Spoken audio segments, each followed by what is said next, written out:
Fabian, Gandhi, Tuan, Mita, Keja, Keda, Audrey, Mia, Muhammad Taufik, Udia, Pandu, Baik, Rahmat, Kabira, Syami, Syamika, Baik, Di, Zaki. Ada yang lagi boleh apa ya? Baik, ada yang tahu nggak kita kemarin belajar apa? Ya, kemarin kita belajar khotbah. Sekarang kita belajar tentang meneladani jejak langkah ulama Indonesia yang dunia.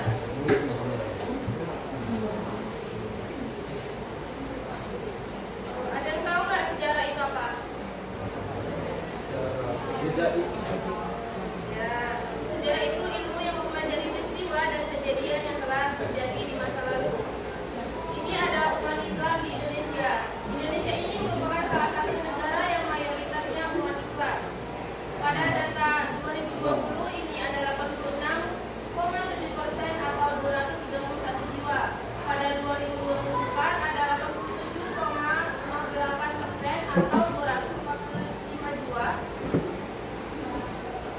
Terus kemudian ada negara dengan penduduk Islam terbesar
Islam di Nusantara, khususnya dalam bidang tasawuf. Abdus Somad ini berasal dari keluarga yang memiliki tradisi keagamaan yang kuat. Setelah mengenyam pendidikan awal di daerahnya, ia melanjutkan studinya di Mekah, dan di mana ia belajar dan bertemu dengan ulama-ulama besar. Dan ia kembali lagi ke Indonesia, dan ia mendirikan pesantren-pesantren dan berperan aktif dalam penyebaran Islam, terutama dalam konteks tasawuf. Dan selama hidupnya, Abdus Somad ini juga terlibat dalam pergerakan melawan penjajahan Belanda, dan ia ini dikenal sebagai sosok yang menekankan pentingnya spiritualisme dan moralitas dalam masyarakat. Pemikiran Abdus Somad ini sangat berpengaruh oleh ajaran tasawuf, dan ia ini menekankan pentingnya hubungan individu dengan Tuhan serta praktik-praktik spiritual seperti zikir dan meditasi. Pemikiran-pemikirannya ini dipengaruhi oleh ajaran-ajaran tasawuf, dan dia ini memiliki karya-karya juga, yaitu ada 15 karya-karya Abdus Somad ini, ada 15 yang terletak di LKS kalian, bisa dilihat.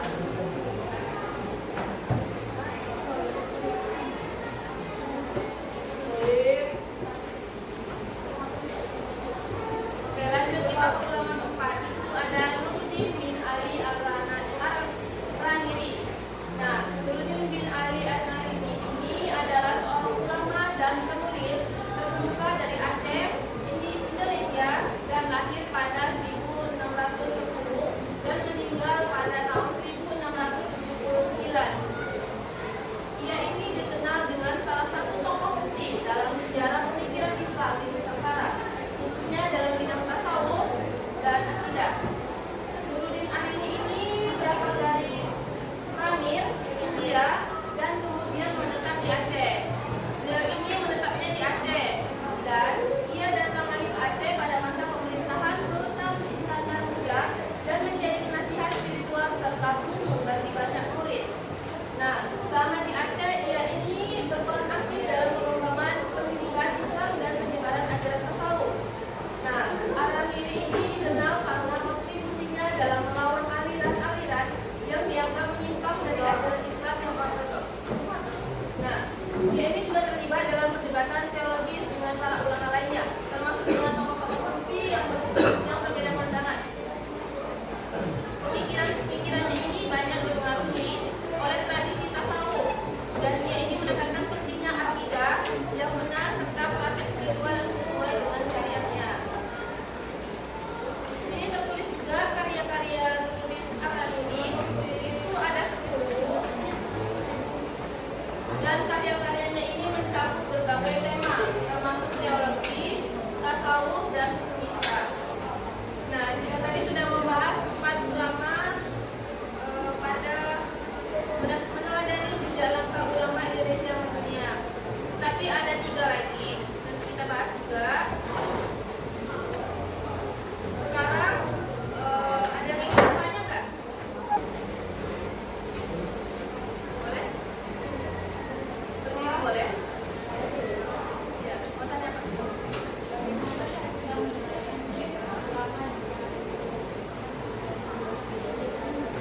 Nah, ini ada teman-temannya yang bertanya.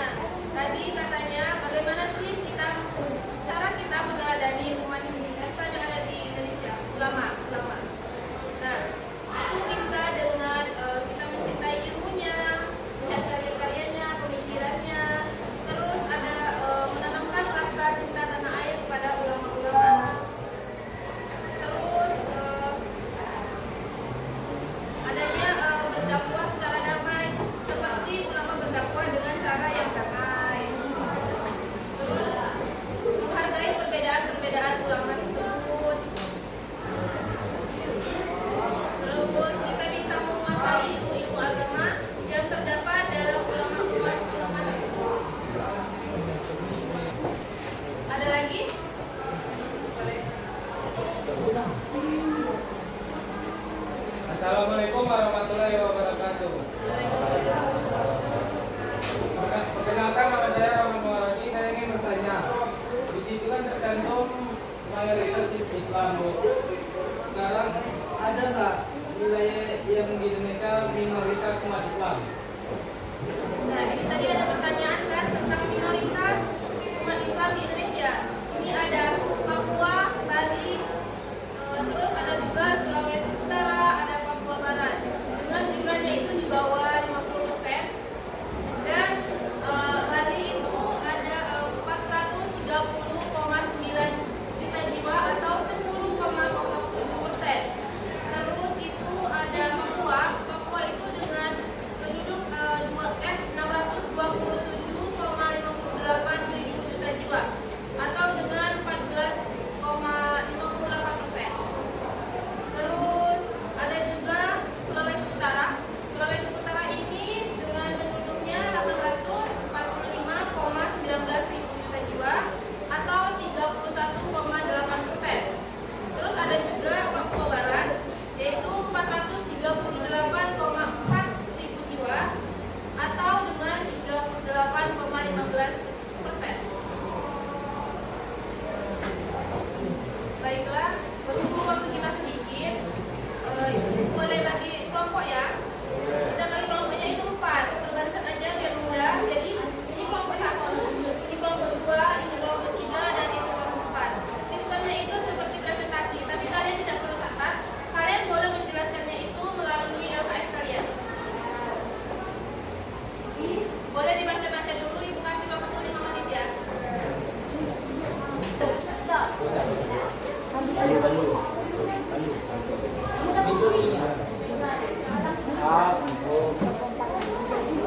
Ini nah.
Ada yang mau bertiga lagi.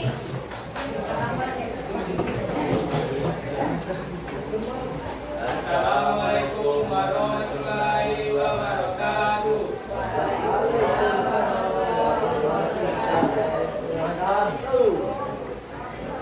Perkenalkan, saya nama Muhammad dan di samping saya di sini kami akan membacakan tentang Abdul Samad bin Abdullah Al-Jawi Al-Bali. Satu nama atau kata-kata tahun itu atau tempat materi. Beliau merupakan putra dari Abdul Jalil bin Abdul Wahab bin Muhammad Al-Muhtahilan dari Nasi. Ayah beliau adalah sementara ibu beliau adalah wanita paling diberikan oleh Syekh Abdul Jalil. Telah diundang menikahi Wan Zainal Putri Dato Sri Muhammad.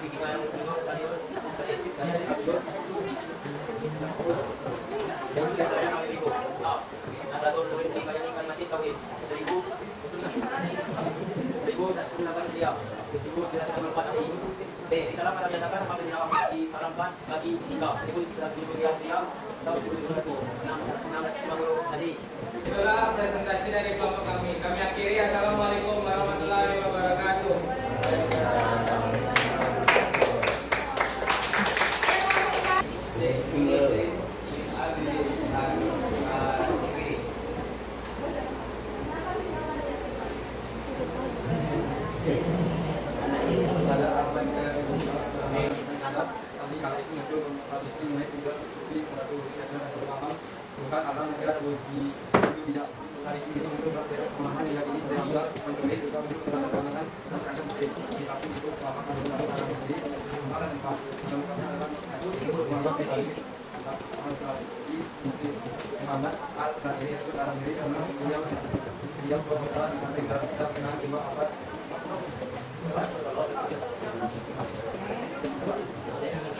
Dikirakan bahwa datang hari ini mendapat dokter enggak 1636.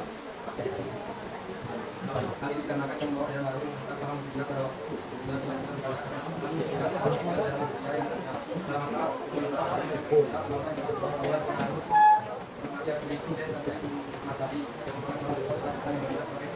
dan bukti pada mengangkat kondisi ini orang ini pada sekarang tadi ada sudah apa yang melahirkan nanti lain sekarang sendiri mengajukan akan mengenai.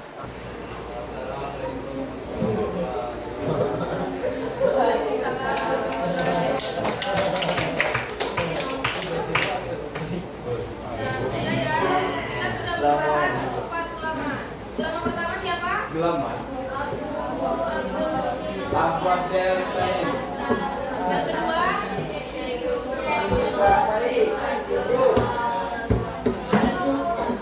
Yang ketiga? Abdullah Al-Jawi Al-Bali. Yang keempat? Nuruddin bin